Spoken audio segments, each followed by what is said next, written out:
Assalamualaikum warahmatullahi wabarakatuh. Halo anak-anak, dimanapun kalian berada, semoga semua dalam keadaan sehat dan selalu bersemangat.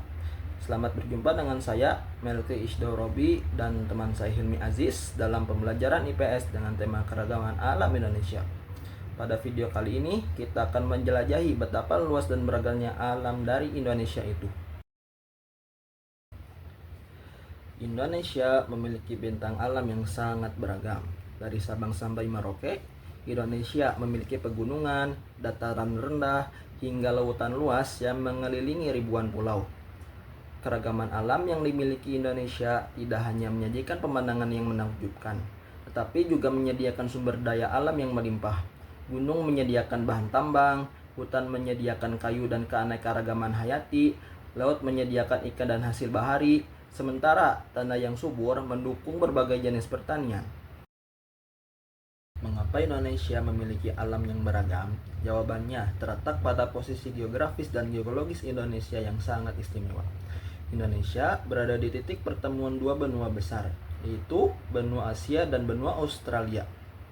Selain itu, Indonesia juga diapit oleh dua samudera luas, yaitu Samudra Hindia di sebelah barat dan selatan, serta Samudra Pasifik di sebelah timur.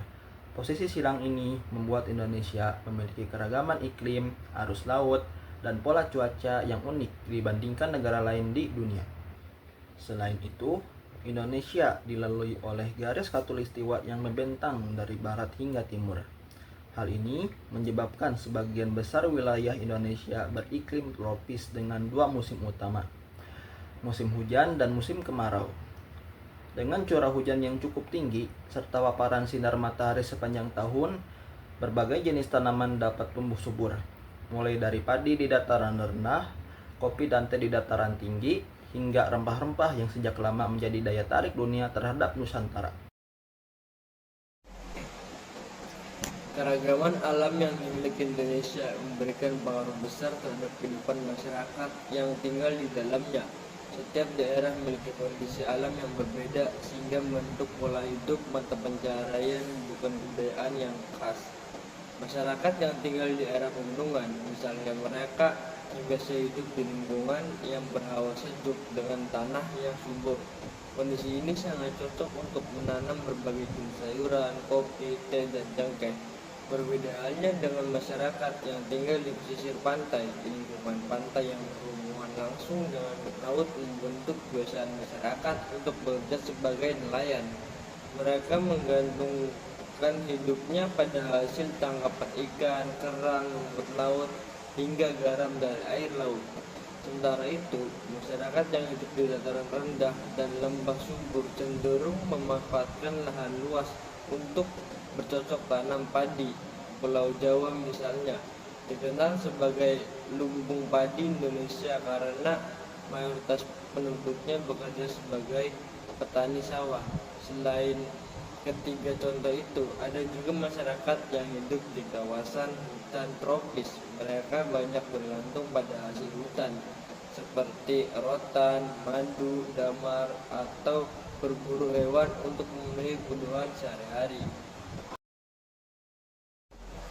Namun keragaman alam Indonesia juga menghadapi tantangan besar, kerusakan hutan, penyebaran laut, dan penambangan liar dapat mengancam kelestarian alam kita.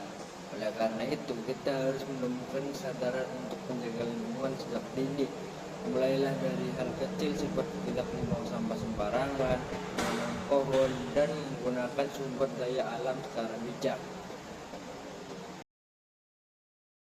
Sebelum menutup video ini, ingatlah bahwa keragaman alam Indonesia bukan hanya kekayaan, tetapi juga tanggung jawab bersama untuk menjaganya. Sebagai generasi muda, mari kita cintai alam Indonesia dengan menjaga dan melestarikannya. Dengan begitu, keindahan dan kekayaan negeri ini akan tetap terjaga untuk generasi selanjutnya. Terima kasih sudah menyimak video pembelajaran tentang keragaman alam Indonesia. Jangan lupa pelajari lebih lanjut materi ini di modul yang telah disediakan dan didiskusikan bersama teman-temanmu. Sampai jumpa pada video pembelajaran berikutnya. Wassalamualaikum warahmatullahi wabarakatuh.